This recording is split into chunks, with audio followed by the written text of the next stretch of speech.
Because when I was a minister, I was amazed. People just come to my office, you see about 100 people waiting to see me. Why? They're just coming. Somebody will come and say, I just wanted to greet you. I saw you on TV. And you know, yes, okay, I've seen you. How are you, sir? I hope you are this. But I met you in one conference. You know, you shook hands with me. I said, okay, thank you. Okay. Sir, I don't have transport money. I used to feel so. I like that there was a time somebody came and gave you juju as a minister that maybe you want to do a contract and he gave you something and he said you don't even want. I read it somewhere in a book that you know all sort of kind of things like that. So with that, what were you able to learn about Nigerian situation? Nigerians don't even give their leaders a breathing space.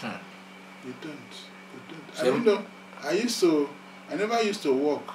From 8 o'clock I get to the office, I'll be receiving visitors. Till about 3, 4 when they now close. Then I start working. That's when I get to read the files and all that. Because as minister I felt I should, and if you look at them, many of them come from afar, not from Abuja. Anybody you school with, one school maybe 20, 30 years ago in primary school, we start looking for you. The moment he hears that you are the minister now. Start reminding you how. So how are you able to remove yourself out of those politics? Well, I mean, because it's all part of the problem. You know, it's all part. You find that every minister, you just every day you just give like 20, 30,000. And they're not told they don't have to. They tell you. That's just on visitors. You don't have transport money. You don't have this. You know, and you know you have to find transport money. And then that kind of, and then you get home at about 2 o'clock. 2 a.m. 2 a.m. So how are you going to even rest? You get there, believe you me, you see some people waiting at your house again. At your house. So you finish one in the office and you stay. You get there, and of course, you know, women are very gullible. Yes, of course. I befriend my wife. They start, you know, my wife was that. Just wait. This is the way he takes when he comes. As soon as he's come, you just stand and make sure he sees. So at times I used to get so annoyed. I just walk straight to the bedroom. At 2 o'clock you can't sleep, and by 6 you have to get up to get to work. You know, and if you don't take care, as you're lying in bed, 5 a.m. somebody will phone. I want to know how. I want to greet you. Olivia, I want to come today. Oh. I was telling you his problem. My son hasn't got a job. So, and you have people who will simply come. Either he's like, I'm having my birthday tomorrow. Yes, sir. They want to have a function, maybe, but they want you to come. Because he believes that if a minister comes and becomes the chairman, of course. Yes. You know? That's why I was telling my children that we should make this thing as simple as possible. You know, let's not, I don't want it to be loud. What I will do is just present my book. You know? Because I don't want to make it look like, you know, it's a carnival. Or a jamboree. You know? So we waste so much time doing all sorts of rubbish. Your wife, very wonderful, lovely, beautiful mother. That is Madam Christiana Ifeoma Momah. She stood by you in the last, I think, 48 years now of that relationship. 49. 49 years. Next year to be 50. So I've read a lot of story and interviewed her sometimes ago how you met during the war. So can you recall the story and why did you decide to go with her? Because I'm sure as a young officer there will have been a lot of other women coming around. You will have had to see 1 or 2 people. But what were those things that made you to want to marry her, even against the wish of her family, sir? I mean, well, I have no other reason to marry her than because I love her. You know, so that was all that, you know, because our love started from secondary school. I was a year her senior, not in the same school, but, you know, we were a little, I was then maybe, say I was 14 or 15, and she was about 2 years or 3 my junior. You know? So you can imagine, the father and my father were friends.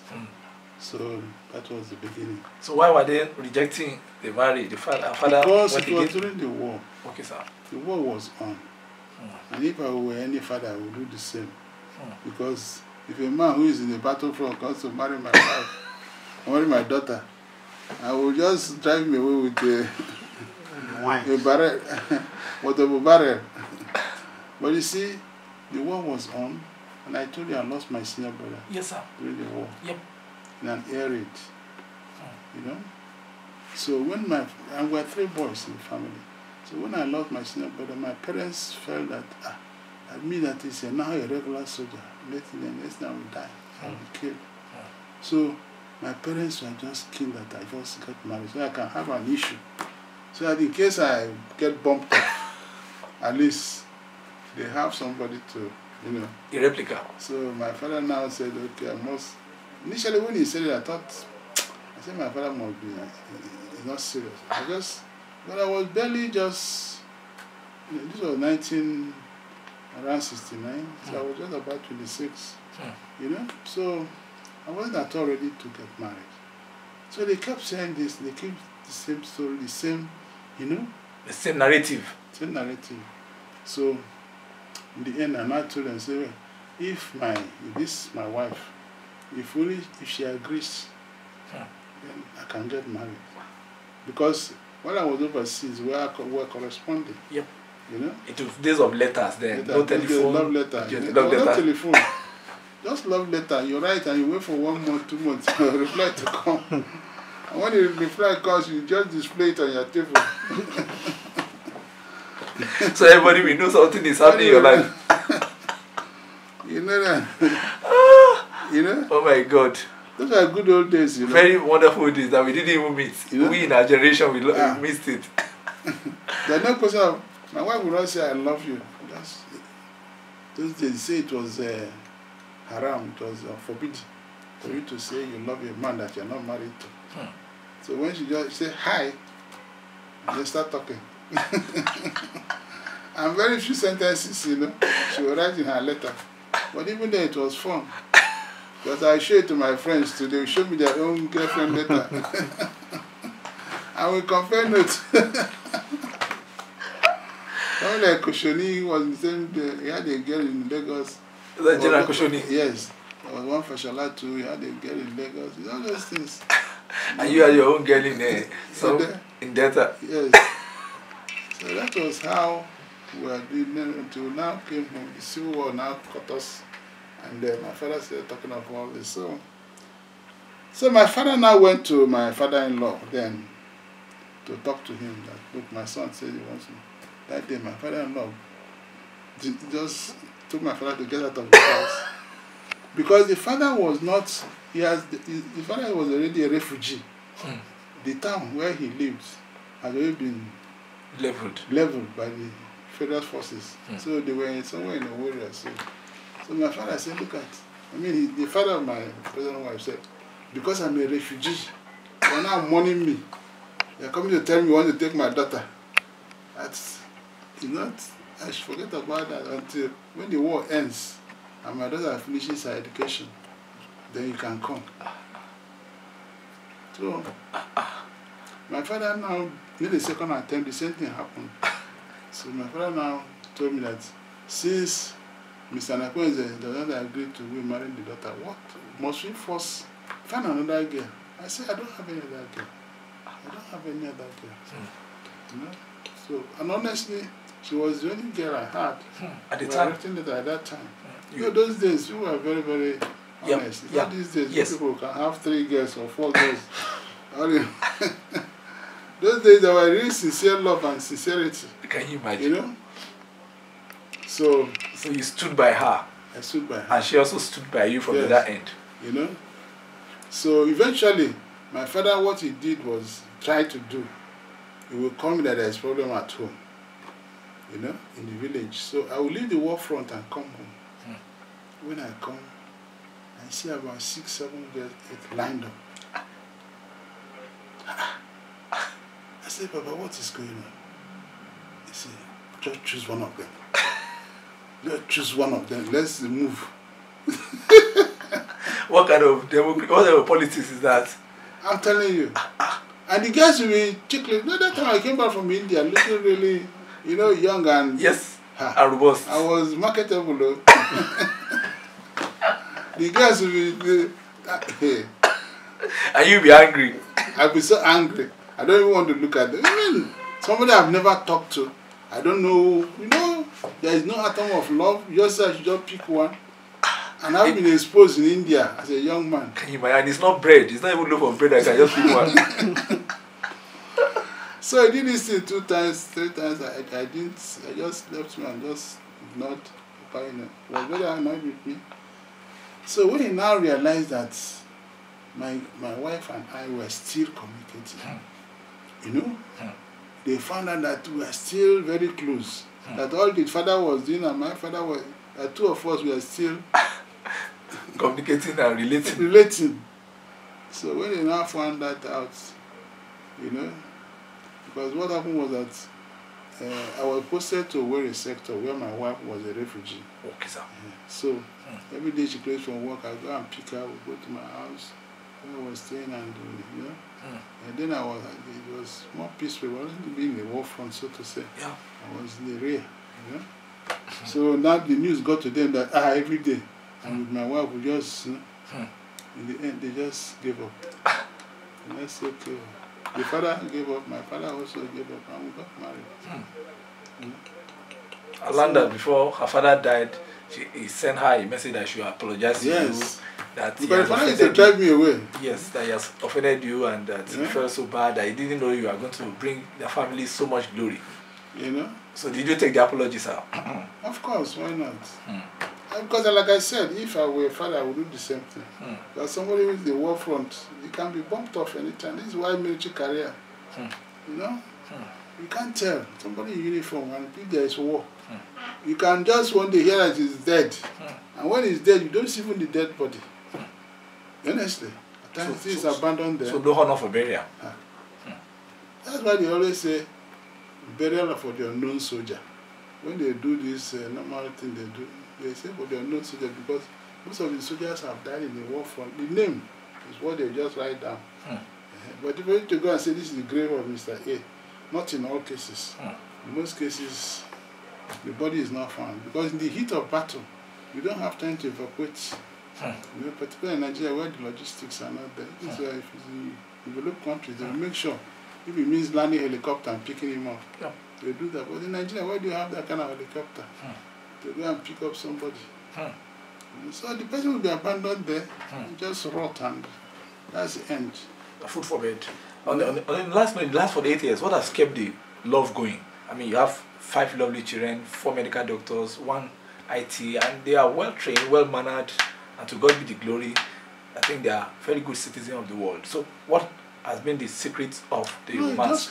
Just love. And you didn't even marry a second wife. A lot of people thought you could have married a second wife. So, you were saying it's love that kept the relationship. 48 years, when you were in the army as a minister, there would have been a lot of, you know, ladies trying to seek your face, trying to seek your attention. And if you are a proper, maybe a Yoruba man, you'll have had a love child outside. I mean, so what has kept it? Why did you streamline your relationship to just her alone and the secret? Well, like I said, you know, it's just the love we have for each other. Because this thing called love, you know, if it is strong, you don't want to hurt the other person. Because something you started when you were very still a boy, you don't want to scuttle it, you know, along the line, you know. And then of course the children are watching.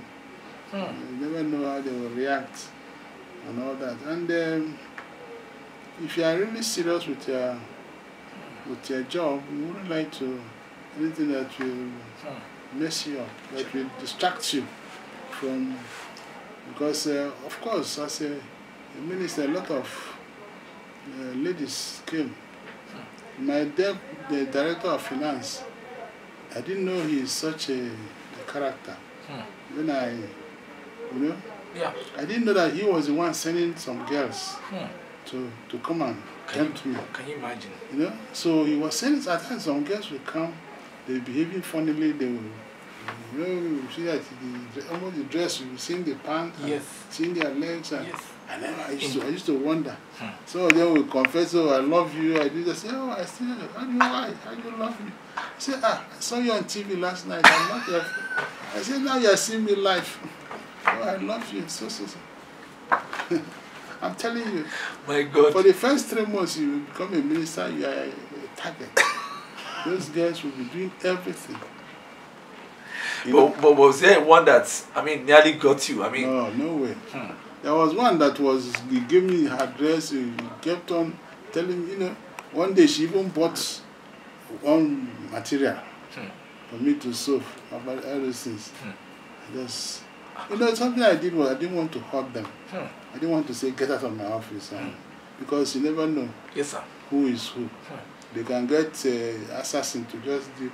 Yep. So you just talk to them quietly and just try and pamper them. And so when they gave me the gift, I collected it. But I just gave it to my secretary. I said, please just do whatever you like with this. I wouldn't wear this kind of dress. Maybe if you have worn the dress, you'll have just fall in love with her and just don't know what's happening. So many of them are just crazy. You know? So one day, this is my director of finance. He came. He said, Northerner, you know? He said, General, I hope you are not sick. I said, sick how? He said, oh, this girl is coming. He said, in case you need something your thing to get up, and he has a medicine. He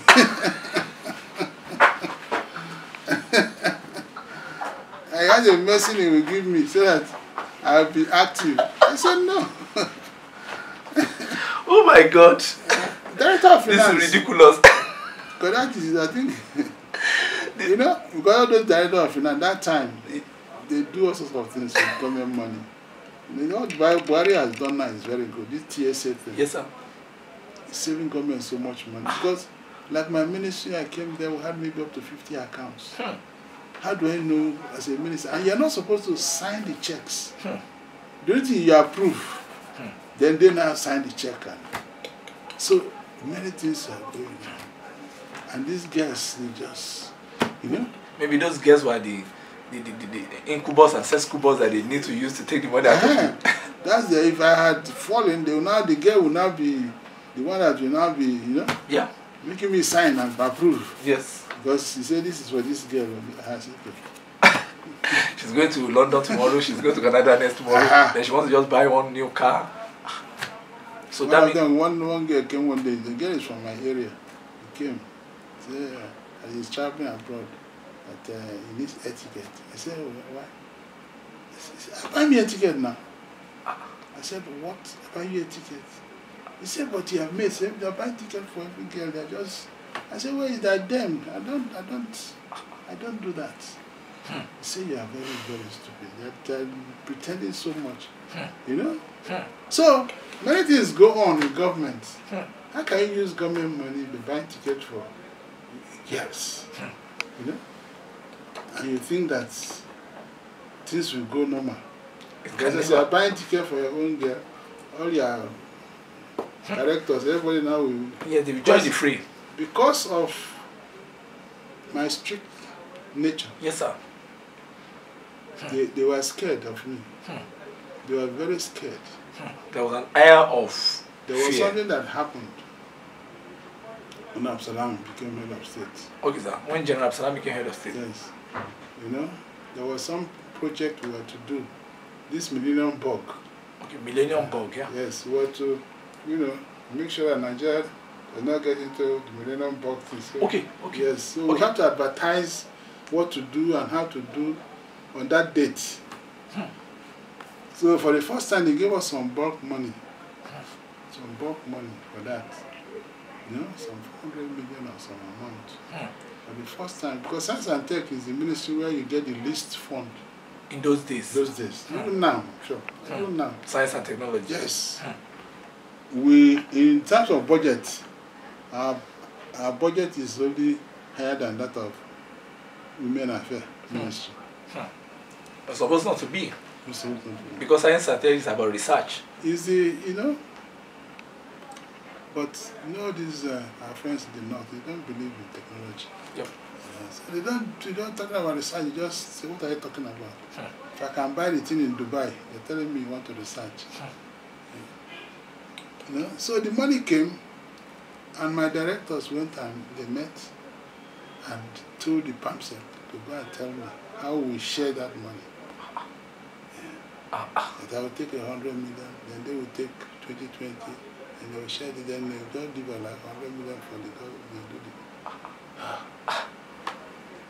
So the PAMSEC came and met me and told me what the directors met and told him to tell me. Boldly, courageously. I said, are you sure what you are saying? He said, yeah, it's okay.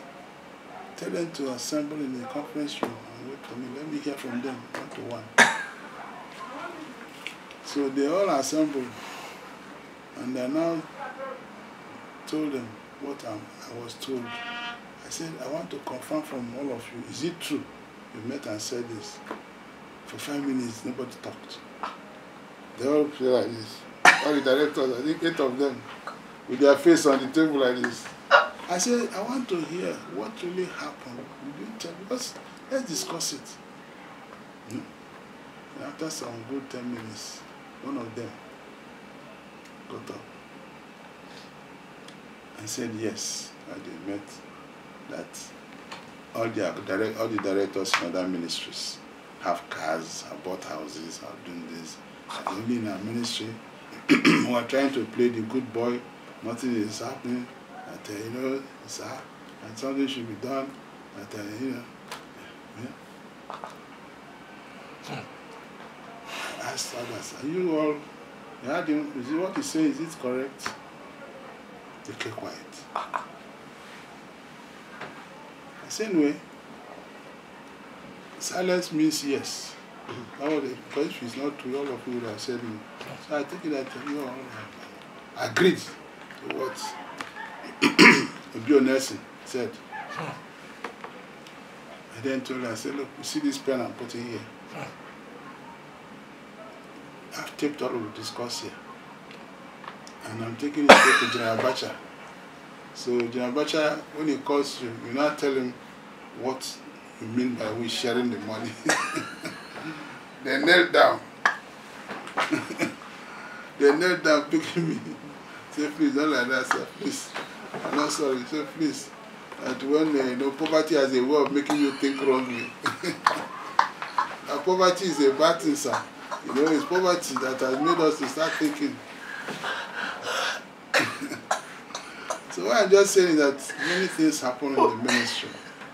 Many things happen. Sir, you needed to say this because it's still happening to today. Yes. I'm sure it's still happening. It's happening to this hour. You just share the money and everybody will just... And there have no development. Nothing. No projection, nothing. So they started begging, they said... I know them. You know, the thing is, we have a long way to go. But you see, I don't believe in cheating and all that. Okay, sir. You know, because like this project I have here, I had to borrow 40 million from bank, this hotel. Yep. Then I borrowed another, this NEFund. Yes, sir. NEFund, I borrowed that time. NEFund, they gave a loan of $1 million those days. You know, and all those loans, so thank God I'm able to pay them. Even though some of them I couldn't pay directly from the project, but I was able to, you know, as a government minister and all that. Yes, sir. I got some land. Yep. Yeah. Azikiwe gave me some land in Lagos. Then I decided to give me some land in Abuja here. Yep. Eventually I sold those land and went and yes, I made up. Paid off some of those loans. You know? Because some I was paying, like this hotel I was paying, but the interest rates jumped up. And there was a time they came to mortgage the hotel to sell it. I wasn't paying as at Wendy. That was when I now went, even sold the property I had in Lagos and sold things. I paid off. But when I go to bed, I sleep. Peacefully. Because I won't like a situation whereby inquiry is held and they say, General Momah, come and explain this. And this is why you find in the military and in government, they have regards for me. Yes, sir. Because when Obasanjo came, he probed all of us who were in Abacha and Absalom government to see whether there was some skeleton in the ministry. So for me, he didn't see anything. You know? So I would have been shocked. You know? So it's always good to keep your hands. If I had shared that 400 million, definitely the records will show. That's so. And every day you start going to EFCC. Or ICPC. Or ICPC. So they don't know this. It's good to keep your hands clean. And do things that you want to do. And be honest. And be honest. And you find that God somehow will, because the more cheap money you get, the more you are tempted to live a useless life. Yep. Because when you get that money now, all those girls now, you start thinking of how to spend the money with them. Yeah. But since how to go to Dubai with them, go to London with them, then maybe buy a house for them, buy a slicky car. Yeah. Then before you know it, there's a child involved. Then you live your life in a very useless form. Yeah. In fact, on the last note, sir, I advise a lot of young people, because your children are a very good example of how to raise children. I've seen 3 of them. One is a very prominent medical doctor in Nigeria. One is one of the most respected medical doctors in Louisiana in USA, public health specialist. Another one is also a general health doctor. Then there's that one who's also a doctor. Then the last one is an IT expert. So how do you think people should raise their children? I mean, at 75, what advice do you have for parents? Today we have a whole lot of a cream of wayward young people who want to make fast money. They're into Yahoo, Yahoo Plus, into robbery, into roguery and all that. As a father, in the last 49 years, what do you think is the real way to raise a child? And what do you think Nigerian parents need to do to have standard children who can behave and who can be very, very valuable to society? There's no other way to be a good leader except to live by example. That's all. You know, if you just show good example and in practical terms, be sincere about it, our children will definitely learn from you. But if you have a situation whereby every day you're quarreling with your wife, you're exchanging words, you know, women are very, very emotional. They'll start telling the children, your father did this, your father didn't do this. You know? So the children will start disrespecting you. When you start disrespecting you, then you find that you lose your respect. And then today too will start doing what you're doing because you cannot talk to them. But they know that if they misbehave, their wives come and tell me, you know, I've been married with them because I've been exemplary. But I'm not an angel. Everybody knows, you know, it's up to a limit. But the issue remains that you don't cross the borderline. You should know that there are certain things you don't do. And so it's just a matter of living by example and ensuring that you, as much as possible, interact with them. You know, also show them that you are a father who is prepared to listen to them and be able to assist them in raising their own children. Because these days, it's not easy being a father. You know, the economy. The economy. At our own time, with little money we earned, it was okay because school fees was next to nothing. Yep. But now, my children, when they tell me how much they pay for their children in school, I shudder. You know? So these are areas where government should do something, because this idea of allowing all schools to be private school and public schools are being abandoned is very, very bad. Very horrible. You know, very bad. And the government cannot streamline education and fund it, run the hospitals and fund it. Then what is the government doing? You know, what are they doing? You know? So I don't know. These are things that I believe that restructuring will get to solve.